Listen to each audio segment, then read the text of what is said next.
welcome to my channel. Here's an update on Uthando Nesthembu. So tonight is the night of the dinner. Umselegu uyahamba elanda abakhosikazi wakhe. He had cars to fetch the wives so they don't have to drive themselves. Ahambe ke aqale ngoMakhumalo. He goes to pick up uMakhumalo and then pick up uMangwabe. uMakhumalo noMangwabe bahamba ngemoto yodwa while Umselegu is on the other car going to fetch uMacele. Afike amthatha uMacele and then they all go to the place, to the venue where he's booked for the dinner. Bafike ke athi uShibase ngeke azamlande because uShibase is at home ukubo, so uzosifikela. Ngempela ifikela uShibase and then finds them ebafica they're sitting and then she joins them. So kumuncu etafuleni, everyone is quiet. Apparently all the wives are still like not talking to each other. Some of them are not even talking to each other because of things that they've been watching Uthando Nesthembu. So like they're not in good terms. And then Umselegu surprises them with flowers. At least this time around he got each one of them a bunch, a bouquet. Unlike last time where he only bought one bouquet and gave them one rose each. So but he has outdone himself this time. The venue is nice, everything looks beautiful, and he got them flowers.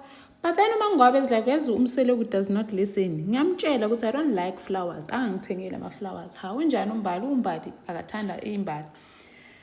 And then Umselegu athi, hey, let's start with a prayer. And then akhuleke ke uma yena athi hawu ucala ngomthandazo wena ungazenzi, don't pretend to be something that you are not. uMakhumalo athi hey bacala ngomkhuleko. Obviously whatever he's going to say in this dinner is stressing him out with something big. And then he tells them, he drops a bombshell on them saying they're going to watch Uthando Nesthembu together. Atuma why are we watching Uthando Nesthembu together? We never do that. Atunomacele, even at home we don't even do that. Why are we doing it here?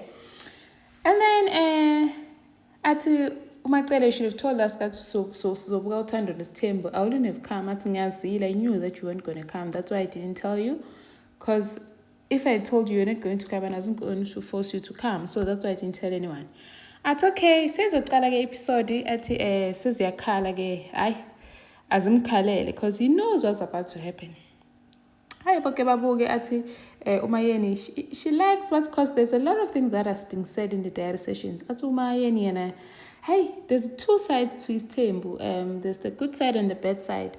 And nama diary sessions lawa is that at least they show you how people feel about you. Then they watch.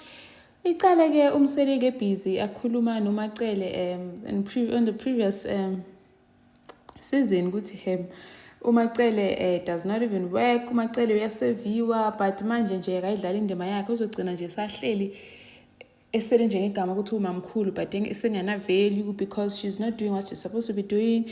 And uMacele uyaseva, everyone serves her.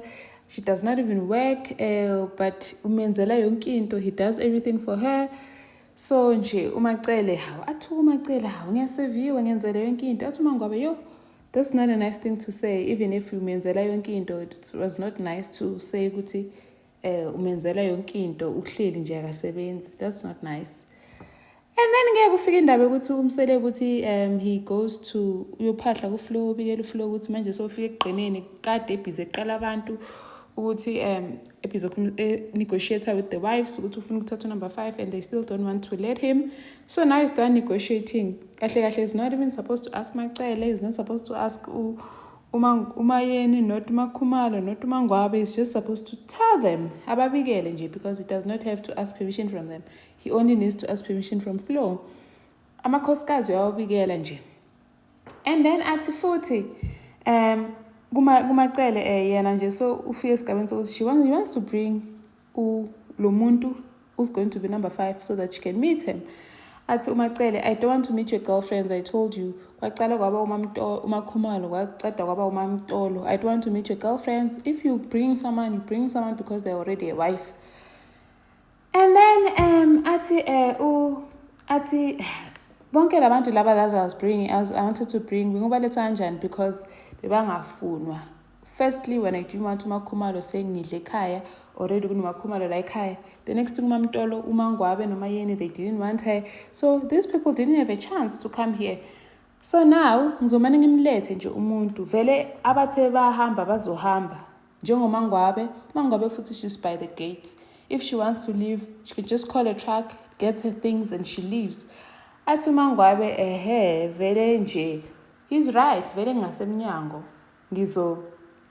Ngizozihambela. And then athi cause what the boys are doing is disrespectful. Badlala ngaye nje bamdonsa ngekhala. Yena kumele abhize ncancana nabo. Kanti he's actually supposed to be informing them. And then uMangwabe umayeni naye umthuse ngokuthi uzohamba. uMangwabe naye uthi uzohamba. And uMangwabe naye like uma kukhulunywa indaba number 5 akekho nje umuntu ofuna ukuyizwa. Uma kukhulunywa indaba number 5 uvela nje uMangwabe yena uvela nje avutha amalangabi. Athi uMangwabe ngikhumbuli nje ngivutha amalangabi. What I remember is that I said if kufika number 5 mina ngizohamba. And then athi hayi uzathi uzohamba vele ungasesangweni. She's by the gate. She can just call a truck ahambe. And then ichubeke ingxoxo athi hayi so athi nje umayeni yena at least umayeni ngeke aze ahambe ngoba ngathi sozalwe kabusha. Athi umayeni uyazi umsele kuyadelela. What is saying about uMangwabe ukuthi vele she's by the gate, she can leave if she wants to leave. Vele ushilo ukuthi abahambe sosala seyincenga. Uyadelela like it's disrespectful. Aze athi uMaqele that's disrespectful. What is he doing? I understand ukuthi babakhe wenzani. Is he building noma uyabhidliza na? Because what he's doing is not building. Nje it's disappointing. Athi umayeni vele nje uyadelela. Futhi nje indaba number 5 yena number 5 this number 5 that same khathazele. Uma ufuna number 5 akamana amlethe nje kube kuphela because yena nje she's tired imbangela isicefe indaba number 5. And then kukhulunywe ke gcina sekuthiwa vele nje yena uzomthatha number 5 so kungenzeka noma yini so ngomane buqitheke utshwala bugayiwe.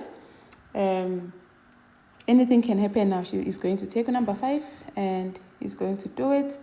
And then he said uMakhumalo will ululate uzokikiza umalando number 5 and then uMacele vele uthe akamlethe. Macele is ready for number 5. Macele athi vele yena she's ready. Even if he wants a bonus number 6, he can even get to number 6. And then ukhonjwe that clip kaMpumelelo ukuthi he says he wants to marry uMacele as the first wife. Ayeke labe bakhona uTurelo noVikazi balandele ngemuva. And then Macele was triggered ukuthi how can Mpumelelo want to take from the Qele family because yena wakaqele. Athi Mangwabe nje uMpumelelo shothi awahlonipha uma wakhe because uMacele doesn't matter that she is not biological mother yakhe but nje because versus Tenjini, she is his mother. So this means that he does not respect his mothers. And then athi umsele uyazi lento yakhe ukuthi ufuna ukuthatha uCele intombazana kaCele imfake enkingeni ngoba manje nje sekuthiwa ngathi because Musa did the same thing. He first courted he had a relationship with Umayeni and then they had some differences and then he took uMacele as his first wife, and that is still a pain Umayeni because she feels that she should have been the first wife.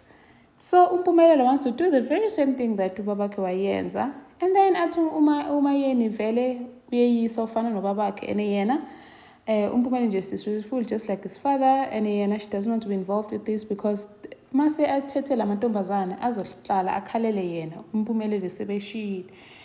And then ke athi uMacele vele uMayeni unayo lento kwenza ngathi yena ufila ngathi yena umthathela indoda yakhe. Of course they've never had this conversation, but uMayeni does feel like she took her man. She was supposed to be wife number 1. Thank you for watching. Please like, share and subscribe. See you on the next one. Bye.